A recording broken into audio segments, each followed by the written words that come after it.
Eh bien ici à Antenne 2, nous n'avons pas voulu oublier le drame de ces réfugiés indochinois. Ce soir, nous avons voulu savoir comment une famille cambodgienne s'était intégrée en France. Dominique Torres a vécu quelques jours avec l'une d'elles en Bretagne. 20h, 9 minutes, 10 secondes. La famille Tan est à Rennes depuis 2 ans. Le père a épousé dans un camp en Thaïlande une veuve avec 4 enfants et ils ont réussi enfin à parvenir en France, sans argent, sans bagages. 20h, 9 minutes. C'est pour Madame Tan que l'intégration a été la plus difficile. Aujourd'hui encore, elle se débat avec le français. 20h. Samoran et Samérit, les 2 jumelles, sont tout rire et faussette. Saméran est la plus timide. Chai est l'élève studieux qui ne quitte guère ses livres. Tandis que Soria, qui est née en France, a déjà toute la famille à ses pieds. 20h. Je voyais que la vie est de plus en plus pire. C'est pour ça que j'ai décidé de m'enfuir de mon pays bien aimé. Quelles sont les difficultés que vous avez eues en arrivant en France? En arrivant, la première pas que j'ai rencontré en France, c'est le problème linguistique. Il faut d'abord 10 minutes. bien parler français pour contacter des gens.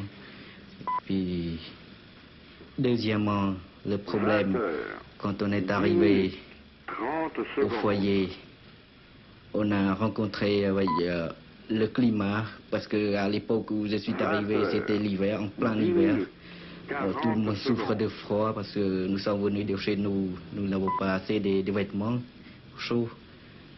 Le troisième problème, quand on est déjà au foyer, il faut trouver au bout de 6e ou 5e mois le travail. Je suis actuellement plâtrier du chantier et je trouve que le travail est très très dur vis-à-vis de ma formation que j'avais acquise. Mais si on compare avec la vie à mon pays là-bas, je peux résister. En France, Tan a trouvé la sécurité matérielle. Mais l'image de son pays déchiré, affamé, ne quitte pas ses pensées.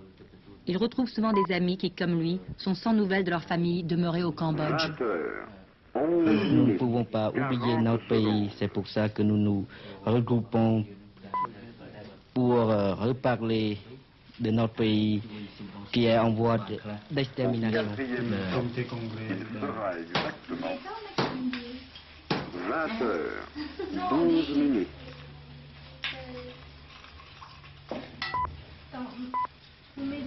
C'est rien.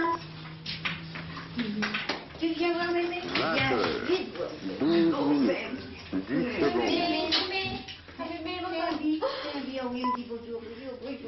On a une grand-mère à côté, elle est très 20h, gentille. 12 Elle vient nous minutes, voir souvent. 20 secondes. On a des bons rapports avec elle. On l'appelle Mémé. C'est bien bon. 20h, 12 minutes, 30 secondes. La gentillesse des voisins est essentielle, mais le travail l'est également. Si le patron de Ton Han Tan n'avait pas accepté de le former sur le tas, il n'aurait à présent aucune formation professionnelle. Mais surtout, sans amitié, la famille Tan se serait certainement sentie isolée bien plus longtemps. Au 4e stop, il sera exactement 20h. Ah, bonjour. Bonjour. Ça va? Oui, ça va bien. Oui, vous tombez mal, hein? Ah ouais. Je suis tout seul, avec des temps, et je fais le repassage. Ah oui, ça arrive. Ouais, C'est Samouraï qui fait ça chez vous? Monsieur Tan a une fille qui s'appelle Samouraï. Et ma fille s'est liée d'amitié avec cette jeune fille. Et nous sommes rentrés en contact avec la famille tout naturellement. Nous les avons emmenés en vacances pendant une dizaine de jours l'année dernière. Cette personne, 7 personnes, oui, c'est ça. Hein. 20h. est-ce que cette amitié vous apporte des choses à vous aussi? Ah, certainement, oui, certainement. Au moins autant que je suis persuadé. Ça brille.